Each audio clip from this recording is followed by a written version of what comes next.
What's going on, guys? Welcome back to a brand new video. Today what I have for you guys, we're going to be talking about the entire 2025 roadmap for Call of Duty. Now, it may not seem like it, but this is supposed to be a very big year for Call of Duty. If you have forgotten, we're in the year that Black Ops 2 was originally set, so that Black Ops 2 2025 Nuketown map, the campaign missions, the storyline, we are in that same year, so it looks like Call of Duty may have some plans for that, and then also the massive updates that are going to be coming in with the seasonal content for Black Ops 6, Verdansk returning, just the massive updates that are going to happen in 2025. So there's a lot to go over here. If you do find the video informative or helpful at any point, don't forget to hit that like and subscribe button. And as promised, this is the next operator bundle giveaway winner. If you guys want me to keep doing these, let me know down in the comments, and comment down below your Activision ID and which operator bundle you want. If I see enough comments, I'll go ahead and pick another winner. And also just want to let you guys know, if you have been playing Marvel Rivals, I've launched a new Marvel Rivals news account. I'll have it linked down in the description. I cover news, leaks, and all of that good stuff. Anyway, so for the current schedule we have with Call of Duty, here are some things that we expect. So in a couple of days, maybe around a week from now,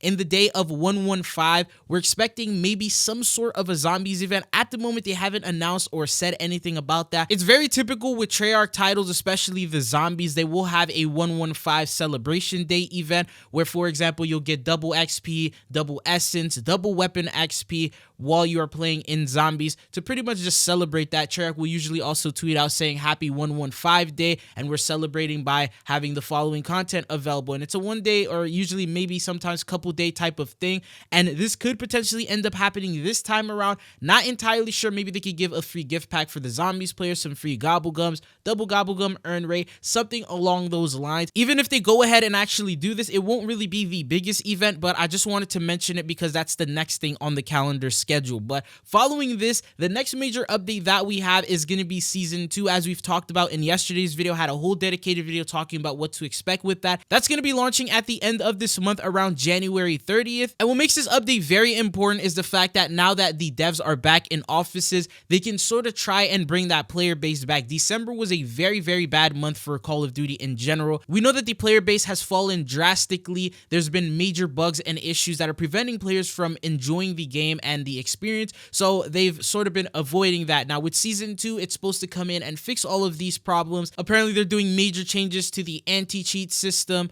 the server stability, the bug fixes. A lot of patch notes are expected. Alongside that, we're also going to get an idea at the Black Ops 6 pattern. Right now with Season 1, we've gotten a little bit of an idea of how they do it. They do a Season 1 update, Season 1 reloaded, followed by a Season 1 crossover event, and then now we're going to go into Season 2. Will Season 2 continue that pattern? Will the events also continue to be community-based type of rewards, for example, DLC weapons, or maybe some sort of perks or gobblegums? Are those going to be the rewards, or are they going to start bringing in camos like we saw with MW3, animated camo rewards, and those types of rewards that many players actually loved during the Modern Warfare 3 year? Now, alongside the fixes, there's also going to be the content, the crossovers. At the moment, the expected crossover is going to be TMNT based on the information that was found in the files. We did talk about that, and I made a dedicated video on this in the past before, but just to summarize it, it looks like we're going to be seeing a Teenage Mutant Ninja Turtle crossover, bringing in all 4 operators because every single one of their melee weapons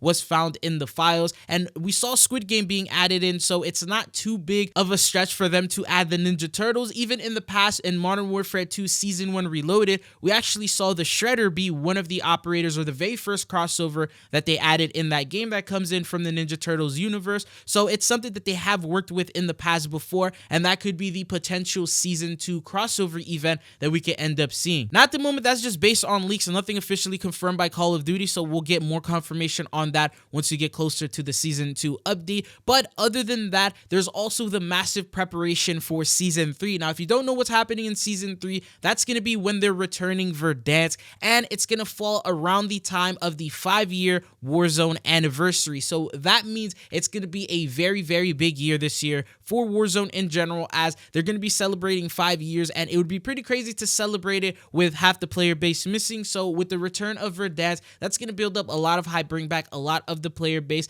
and more than likely they're going to be introducing a lot of changes, fixes, and introducing a lot of brand new key features that players are probably going to enjoy. Now, one very thing about the return of Verdansk that I want to mention is it's not going to be a one-to-one return. One thing that I gotta let you guys know about is that they've already confirmed with Swag that they're never bringing Warzone 1 back yet. They just said the way that they developed it, the way that they built it block by block, it's not something they can bring back. So the movement mechanics, the system that we originally got to see, that's not going to be the same thing. So overall, maybe they could replicate the map and make it to the best possible way that they could, sort of like they did with Rebirth Island, pretty much bring back the same Rebirth Island. They just messed with the graphics a little bit, the lighting was altered and updated, but overall the map did stay the same. But at the same time, it doesn't play the same because the mechanics are completely different, the sliding is different, the movement and all that is just on a different type of engine. So that's going to be the same thing here. They're probably going to update the lighting, the graphics of Verdansk, but it may not feel exactly the same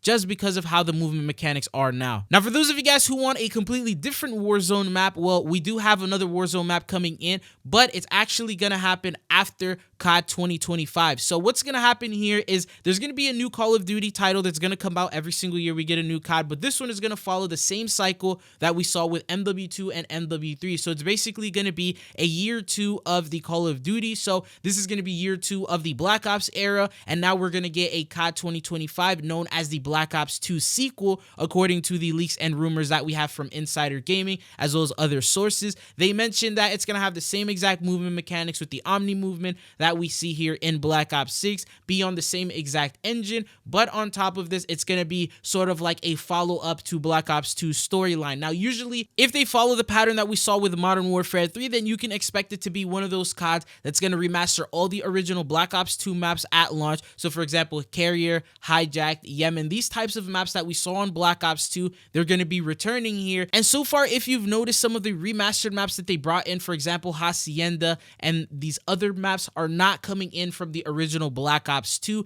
Even the Nuketown that we got was from the original Black Ops 1, so they didn't bring in Nuketown 2025 that we saw in BO2 for the reason that they're probably saving them for COD 2025. So if that is true and that is the case, that means during Black Ops 6's life cycle, we're not going to be seeing any sort of full-on remakes. Although there's actually some in the files, for example, Yemen, that is in the files for Black Ops 6, and it's also a map that was in the original launch maps that we had in BO2. So if Yemen doesn't make it to BO6, that means they're saving it to remaster it alongside that new Call of Duty game. And then another thing that's probably safe to assume is Carry Forward will be available for this year. Very similar to MW2 carrying forward to Modern Warfare 3. I personally believe that they're going to let you carry over the Black Ops 6 operators and the skins that you buy over to the next Call of Duty title, which is going to be that Black Ops 2 sequel. Now, obviously, at the moment, it's still way too early to tell. We're not even at that stage yet, but I just believe that it's going to follow the same pattern. Call of Duty is that type of company that has a pattern built and they follow it year after year. So that's what I'm expecting to happen, and it just wouldn't make sense for them to let you carry forward if it's going to be on the same engine, same mechanics, and same everything, right? But anyways, the next thing that we have with that, so the Season 1 update, which is going to happen towards the end of the year for COD 2025,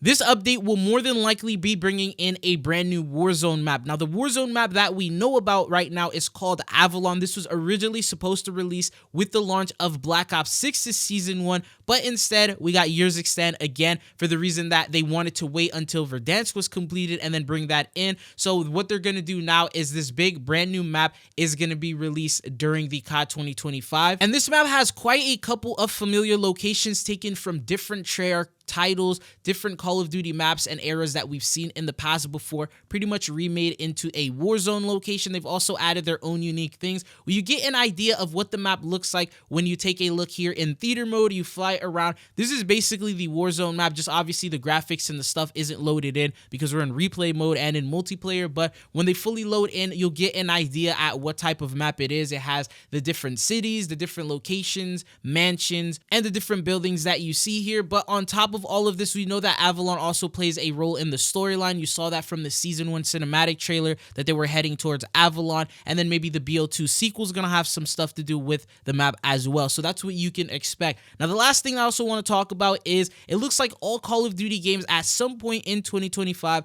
are going to be available on the Xbox Game Pass. I did make a dedicated video on this where we talked about this being one of the biggest updates that Call of Duty is probably going to end up seeing this year, making it to where you could play games like like BO1, Black Ops 2, World at War, all completely for free through a Game Pass subscription. This is something that they've consistently been working on even before the merger. They fixed up the servers, they continued on to add these games into the Microsoft Store, and now they will probably end up having a big announcement during maybe like an Xbox convention or something like that, where they will end up announcing this at some point. But anyways, this is all the major things that we know of so far that you can expect for 2025. The best part about this is that there's a lot to uncover as time goes on. There's going to be a lot of announcements that are going to be made right before major changes happen, some surprises that we just didn't expect, even more crossovers if you're interested in those, and just major announcements from Call of Duty in general. So this will hopefully be a pretty big year. We know that major competition is entering during the year of 2025, especially with Grand Theft Auto 6 coming out. So Call of Duty better step it up if they don't want to lose their player base and introduce some good changes and updates for us. But that's all they got for you guys in this one. Thank you guys for tuning in, and hopefully I'll be seeing you guys on the channel again. Peace.